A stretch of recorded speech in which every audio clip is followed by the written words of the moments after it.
लालू परिवार इस वक्त बहुत बुरे दौर से गुजर रहा है। एक तो पार्टी का बिहार चुनाव में खराब प्रदर्शन, तो वहीं दूसरी तरफ लालू यादव की राजनीतिक विरासत को लेकर परिवार में छिड़ी जंग अब महाभारत का रूप ले चुकी है। बातें ज्यादा घुमाने से कोई फायदा नहीं है, इसलिए डायरेक्ट मुद्दे पर आता हूं। बात कर रहा हूं लालू यादव की दूसरी सबसे बड़ी बेटी रोहिणी आचार्य की। जी हां, चुनाव परिणाम के अगले ही दिन राबड़ी आवास में रोहिणी के साथ बहुत कुछ हुआ जो अब पूरे देश में चर्चा का विषय बन चुका है। रोहिणी ने तो यहां तक आरोप लगाए कि घर में उनके ऊपर चप्पल उठाई गई और गालियां भी दी गई, क्योंकि उन्होंने पार्टी की बुरी हार को लेकर संजय यादव की रणनीति पर सवाल उठाए, जिससे तेजस्वी यादव बुरा मान गए। रोहिणी ने मीडिया के कैमरे पर तेजस्वी के ऑफिस का काम संभालने वाले रमीज खान पर भी दोष मढ़े, लेकिन एक शख्स का नाम जो अभी भी मिसिंग है, आज मैं उसके बारे में बताने जा रहा हूं। जी हां, मैं बात कर रहा हूं संजय यादव के साले सुमित की।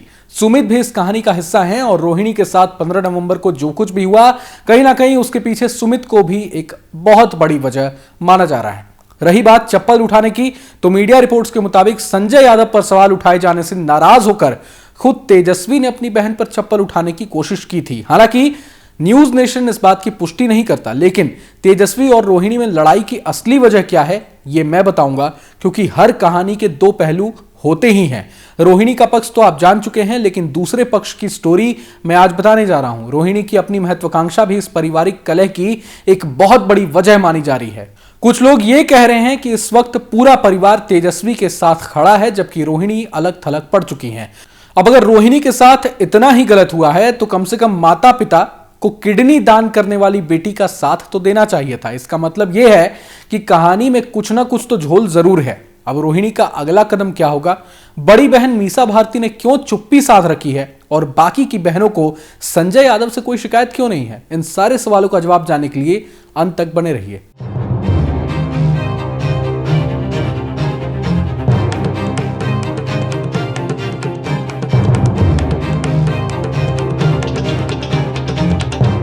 नमस्कार, मैं हूं रोहन शर्मा और न्यूज नेशन पर आप सभी का बहुत बहुत स्वागत है। सबसे पहले 15 नवंबर को क्या कुछ हुआ वो जान लीजिए, उसके बाद दूसरे पक्ष की कहानी भी बताऊंगा। दरअसल चुनावी नतीजों के बाद लालू प्रसाद यादव और राबड़ी देवी तेजस्वी यादव की कोर टीम के कामकाज के तरीके से बेहद असंतुष्ट बताए जा रहे थे। इसी मुद्दे को लेकर 15 नवंबर की दोपहर तेजस्वी और उनकी बहन रोहिणी आचार्य के बीच तीखी नोकझोंक हुई थी। रोहिणी का मानना था कि आरजेडी की हार के लिए तेजस्वी के सलाहकार संजय यादव और उनकी टीम ही सबसे ज्यादा जिम्मेदार है। तेजस्वी ने जब इस आरोप का विरोध किया, तो रोहिणी ने उल्टा उन पर ही सवाल खड़े कर दिए। उन्होंने कहा कि तेजस्वी केवल संजय यादव की सलाह पर ही चलते हैं और जब चुनावी रणनीति से लेकर नियंत्रण तक सब कुछ संजय यादव के हाथ में था, तो हार की जिम्मेदारी भी वही लें। मामला यही नहीं रुका, बहस बढ़ते बढ़ते इस कदर तीखी हो गई कि आरोपों के बीच रोहिणी ने संजय यादव के साले सुमित को तेजस्वी का पीए बनाए जाने पर भी आपत्ति जताई। साथ ही संजय के करीबी रमीज और अदनान की मनमानी और हस्तक्षेप का मुद्दा भी जोर शोर से उठाया गया। बताया जा रहा है कि यह बहस इतना उग्र रूप ले गई कि दोनों भाई बहन के बीच स्थिति चप्पल तक उठाने की नौबत आ गई। माहौल खराब होता देख बड़ी बहन मीसा भारती को बीच में आकर स्थिति को कंट्रोल करना पड़ा। संजय यादव को तो आप जानते ही हैं, वो तेजस्वी के पुराने दोस्त हैं। जब तेजस्वी क्रिकेट खेला करते थे तब से ही दोनों की गहरी दोस्ती है। संजय हरियाणा के रहने वाले हैं। रमीज के बारे में भी रोहिणी प्रकरण के बाद अब पूरा देश जान ही चुका है। रमीज नेमत खान तेजस्वी के ऑफिस का कामकाज देखते हैं। खास बात यह है कि उन पर कुछ आपराधिक मामले दर्ज होने की खबर भी है।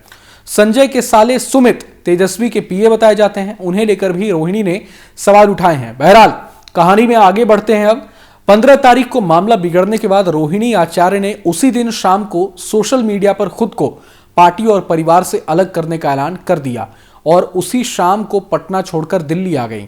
बाद में दिल्ली से वो मुंबई चली गई और अब तो शायद सिंगापुर लौट चुकी हैं। रोहिणी ने मीडिया के कैमरे पर काफी कुछ कहा, वो सब तो आप जानते ही हैं, दोबारा बताने की कोई जरूरत भी नहीं है। इसलिए अब कहानी में आगे बढ़ते हैं। देखिए, ये तो सही बात है कि आरजेडी के प्रदर्शन पर रोहिणी ने सवाल उठाकर कोई गलती नहीं की है। संजय यादव की रणनीति पर भी क्वेश्चन उठाना गलत नहीं है, क्योंकि उनकी ब्रांडिंग आरजेडी के चाणक्य के रूप में खूब हो रही थी। लेकिन रोहिणी की नाराजगी के पीछे सिर्फ आरजेडी का खराब प्रदर्शन ही नहीं था, बल्कि कुछ और वजहें भी हैं जिसके चलते वो तेजस्वी से नाराज चल रही थी। हालांकि चुनाव के वक्त उन्होंने चुप्पी साधे रखी, तेजस्वी के लिए राघोपुर में प्रचार भी किया, मगर चुनाव परिणाम ने रोहिणी को अपनी खींच प्रकट करने का मौका दे ही दिया। अब असली मामला क्या है और रोहिणी के गुस्से के पीछे रियल कहानी क्या है, ये जानते हैं। बिहार की राजनीति को करीब से जानने और समझने वालों का कहना है कि रोहिणी आचार्य बिहार विधानसभा चुनाव 2025 में भी लड़ना चाहती थीं। उन्होंने अपनी पसंद की सीट का भी चुनाव कर लिया था, लेकिन तेजस्वी को बहन का चुनाव लड़ना स्वीकार नहीं था। लालू भी रोहिणी को चुनाव लड़वाने पर राजी नहीं हुए।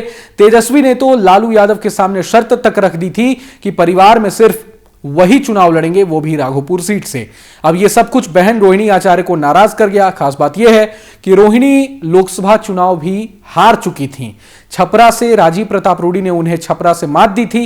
वैसे लोकसभा में भी वो पाटलिपुत्र सीट से पहले लड़ना चाहती थी, लेकिन बाद में पाटलिपुत्र सीट से बड़ी बेटी मीसा भारती लड़ी और जीती। उस वक्त भी रोहिणी ने परिवार में काफी बवाल मचाया था। खैर, विधानसभा चुनाव नहीं लड़ने दिया गया तो रोहिणी चुप रही, मगर अब जब विधानसभा चुनाव में तेजस्वी और संजय यादव की जोड़ी कोई कमाल नहीं कर पाई तो रोहिणी ने सही मौका देख अपनी चाल चल दी। पूरे मसले को वरिष्ठ पत्रकार कन्हैया भेलारी के जरिए आप बेहतर ढंग से समझ सकते हैं, सुनते हैं। लेकिन मैं फिर कह रहा हूं कि उनकी पॉलिटिकल महत्वाकांक्षा है और मुझे जो जानकारी है कि वो लड़ना चाहती थी इस बार चुनाव कहीं न कहीं से विधानसभा का। कई अखबारों में, सोशल मीडिया पर कंस्टिट्यूएंसी का नाम भी चल रहा था, लेकिन चूंकि लालू प्रसाद यादव के नेतृत्व में जो रणनीति बनी परिवार के अंदर, तेजस्वी यादव ने इस प्रस्ताव को रखा था कि परिवार से केवल एक व्यक्ति लड़ेगा इस बार और मैं लड़ूंगा और कोई नहीं लड़ेगा। लालू प्रसाद यादव ने कहा कि बिल्कुल सही है, ये ऐसा ही होना चाहिए और आप ही लड़िएगा।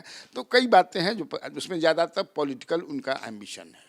लालू यादव की कुल 7 बेटियां और 2 बेटे हैं। तेज प्रताप पहले से ही परिवार और पार्टी से बेदखल किए जा चुके हैं, उनकी बात बाद में करेंगे। बहनों को लेकर एक सवाल मन में उठ रहा होगा कि रोहिणी के अलावा बाकी की 6 बहनें तेजस्वी और संजय के खिलाफ कुछ बोल क्यों नहीं रही।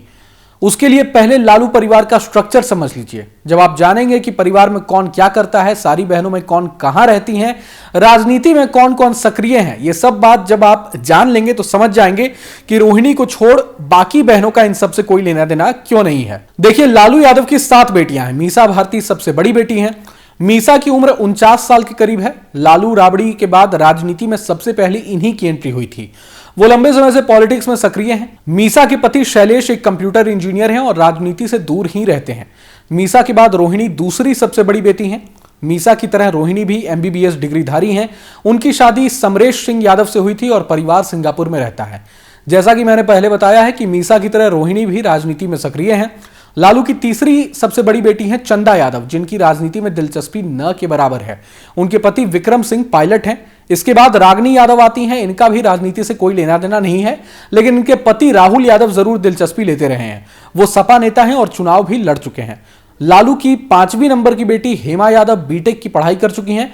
वो और उनके पति चर्चाओं से दूर ही रहते हैं। इसके बाद आती हैं अनुष्का यादव, जिनका विवाह हरियाणा के राजनीतिक घराने में हुआ है, लेकिन लालू फैमिली के आंतरिक मामलों से अनुष्का दूर ही रहती हैं। लालू की सबसे छोटी बेटी है राजलक्ष्मी, जिनकी शादी मुलायम सिंह यादव के पोते तेज प्रताप से हुई है। हालांकि बाकी 4 बहनों की तरह राजलक्ष्मी भी इन सभी मामलों से दूर ही बनाए रखती हैं। अब जब 7 में से 5 बेटियों का राजनीति और लालू परिवार के आंतरिक मामलों से कोई लेना देना नहीं है, तो उन्हें संजय यादव की राजनीति से परेशानी क्यों होगी, ये आप बेहतर ढंग से आप समझ चुके होंगे। बची मीसा भारती, तो उनको लेकर कहा जा रहा है कि अब चूंकि वो पहले से ही सांसद हैं, तो वो रोहिणी के मामले में ज्यादा हस्तक्षेप नहीं करेंगी जब तक खुद पर कोई आंच न आ जाए। वरिष्ठ पत्रकार कन्हैया भेलारी का मानना है कि बेटी होने के नाते रोहिणी आचार्य को अपने ससुराल पर ज्यादा फोकस करना चाहिए और छोटे भाई तेजस्वी की राह में रोड़ा नहीं बनना चाहिए। सुनिए। पहली बात ये कि रोहिणी आचार्य जो है उस परिवार का हिस्सा नहीं है। परिवार का हिस्सा बेटियां नहीं हुआ करती हैं। बेटियों की शादी हो जाती है तो वो अपने घर चली जाती हैं और उस परिवार का हिस्सा बन जाती हैं शादी के बाद। As long as she is unmarried, तो आप लालू परिवार के हिस्सा हैं।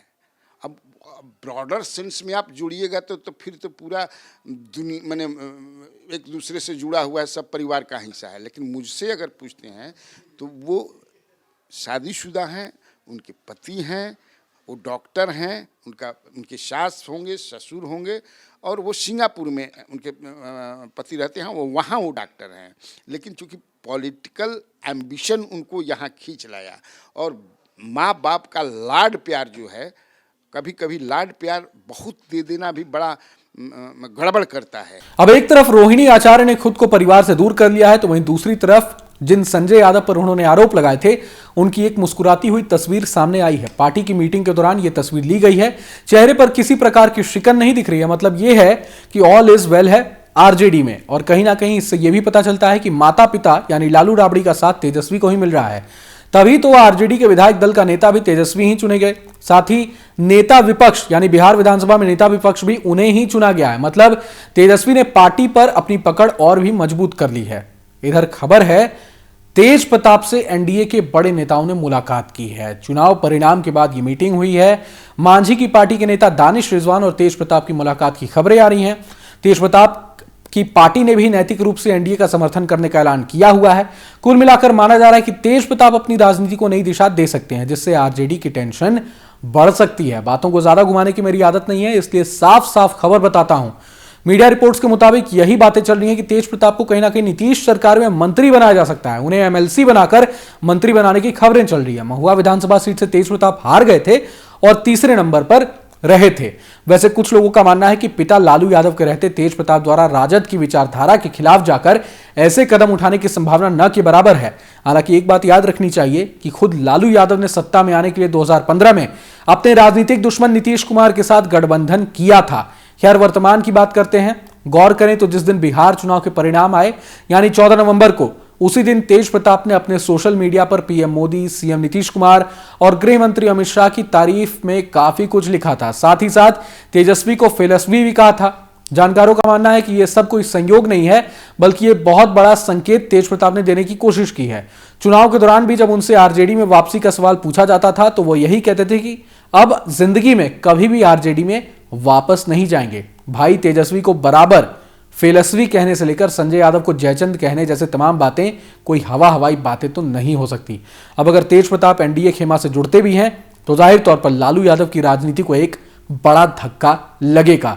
आरजेडी का यादव वोट बैंक बिखर सकता है। ओवैसी पहले ही आरजेडी के मुसलमान वोट बैंक पर दावा ठोक चुके हैं। तो तमाम ये बातें रही, लेकिन पूरे मसले को लेकर आप क्या कुछ सोचते हैं हमें कमेंट बॉक्स में जरूर बताएं। अगर आपको ये वीडियो पसंद आए तो लाइक करें और चैनल को जरूर सब्सक्राइब करें। नमस्कार।